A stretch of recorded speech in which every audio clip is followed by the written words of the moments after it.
Salam Patunggilan. Selamat pagi Bapak Ibu dan Saudara yang terkasih di dalam Tuhan. Berjumpa kembali dalam Sapa Pagi GKJ Wimanuan bersama saya Pendeta Penti Kurnia Sari. Adapun yang menjadi tema di dalam Sapa Pagi kita hari ini adalah Kumandelo marang Gusti minongko kekuatan. Atau dalam bahasa Indonesia, percayalah kepada Tuhan sebagai sumber kekuatan. Kita mendasarinya dengan membaca firman Tuhan dari 1 Raja-Raja pasal 19 ayat 16. Saya akan membacakan demikian. Engkau juga harus mengurapi Yehu cucu Nimsi menjadi raja atas Israel, dan Elisa bin Safat dari Abel Mehola menjadi nabi menggantikan engkau.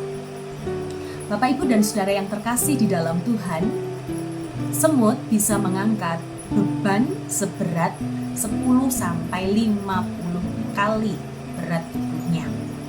Keledai bisa mengangkat beban 1/3 dari berat tubuhnya. Sedangkan unta, hewan unta, dengan satu punuk dia bisa mengangkat beban kurang lebih 100 kg. Unta berpunuk 2, dia bisa mengangkat beban 2 kali, kurang lebih 200 kg. Lalu bagaimana dengan manusia? Manusia bisa mengangkat beban rata-rata 25 kg. Kalaupun bisa lebih, bahkan ada atlet yang bisa melakukan mengangkat beban kurang lebih 0,5 ton atau 500 kg. Jika bukan atlet, jangan coba-coba Bapak Ibu. Tetapi kita sebagai orang awam, ketika kita mengangkat beban lebih dari apa yang bisa kita angkat, maka hati-hatilah, kita bisa celaka, kita bisa cedera. Di dalam kehidupan kita, tentu kita memiliki yang namanya beban hidup. Beban hidup ada yang merupakan bagian dari konsekuensi logis dari apa yang kita jalani di dalam kehidupan kita. Misalnya, kita harus bekerja mulai dari pagi sampai malam untuk mencukupkan segala kebutuhan kita. Kita menjaga pola makan kita, pola istirahat kita untuk mendapatkan tubuh yang sehat. Kita diet ketat supaya mendapatkan tubuh yang ideal dan juga tubuh yang fit.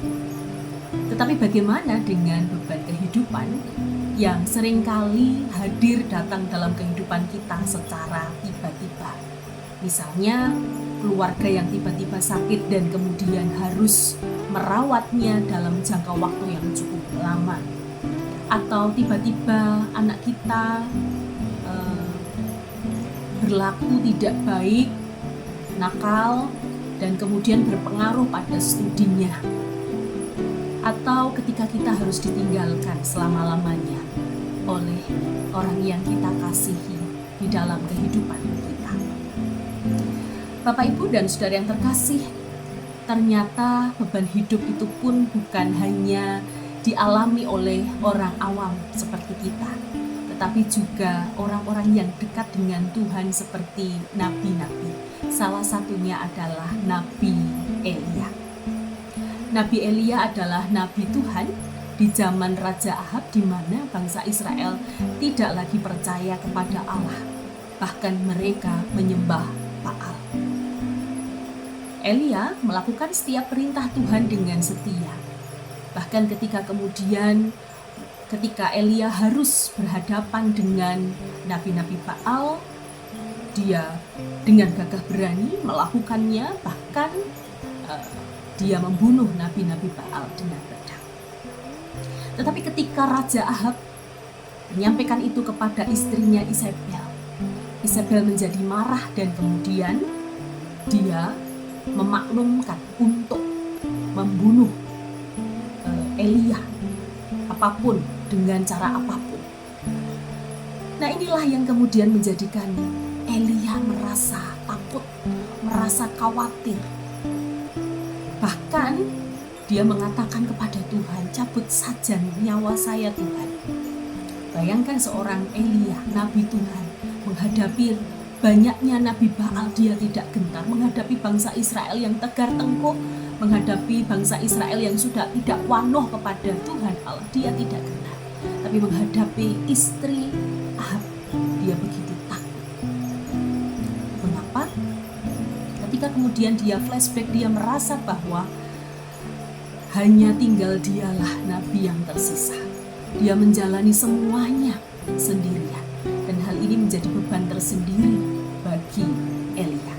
Namun kemudian Elia menyampaikan semua keluh kesahnya kepada Tuhan Allah. Dan dengan sabarnya Tuhan Allah menuntun dan menguatkan Elia. Bahkan dalam bacaan firman yang kita baca tadi, pada waktunya Tuhan mempertemukan Elia dengan Elisa yang akan menjadi muridnya sekaligus menemani pelayanan serta yang akan menggantikannya kelak.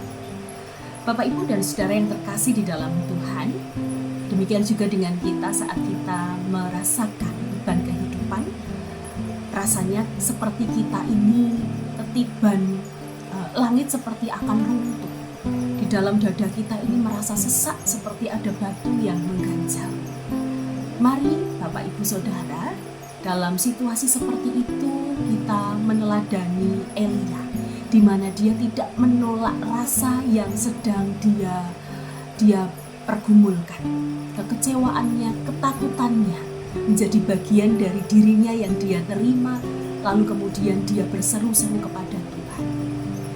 Biarlah kita pun juga sama, rasa kecewa, rasa takut yang seringkali juga ada di dalam kehidupan kita saat kita memiliki beban hidup. Mari kita terima sebagai bagian dari diri kita. Diri kita yang memiliki kekuatan, tetapi kita pun juga memiliki kelemahan. Maka setelah kita menyadari akan keberadaan diri kita dengan kelemahan kita itu, mari kita datang kepada Tuhan.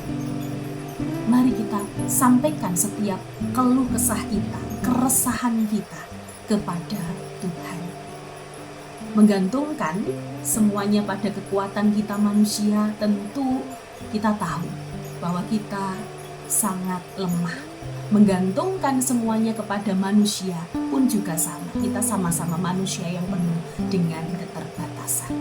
Maka mari kita mencurahkan, menggantungkan semuanya kepada Tuhan.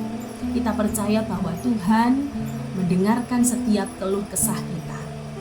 Tuhan memberikan jalan keluar, dan Tuhan juga memberikan kekuatan kepada kita untuk menjalani dan melewatinya. Selamat menjalani kehidupan hari ini dan juga hari-hari ke depan dengan penyertaan Tuhan yang sempurna. Mari bersama-sama kita berdoa. Terima kasih ya Allah untuk berkat firman yang hari ini kami dengarkan. Benar ya Tuhan, ada saatnya kami merasakan gundah gulana, kegelisahan, kekhawatiran, ketakutan. Biarlah kami pun menyadari semuanya menjadi bagian dari kehidupan kami, menjadi bagian dari diri kami. Kami bukan hanya penuh dengan kekuatan dan karunia-karunia Tuhan, tetapi kami pun juga memiliki sisi lemah. Maka biarlah Tuhan yang hadir untuk menguatkan setiap kami. Kami percaya bahwa setiap beban hidup kami Engkau tahu, dan Tuhan mendengarkan setiap keluh kesah kami. Tuhan akan memberikan jalan keluar yang terbaik. Bahkan Tuhan akan menambahkan kekuatan, kemampuan untuk kami dapat melewatinya. Di dalam Kristus Yesus bersama-sama kami menyerahkan kehidupan kami. Roh Kudus, tuntunlah kami. Amin. Demikian Bapak Ibu Saudara, sapa pagi kita saat ini. Selamat beraktivitas kembali. Selamat menggantungkan setiap harapan-harapan kita, kekhawatiran, ketakutan kita hanya kepada Tuhan. Karena Tuhanlah satu-satunya sumber kekuatan kita. Salam Patunggilan.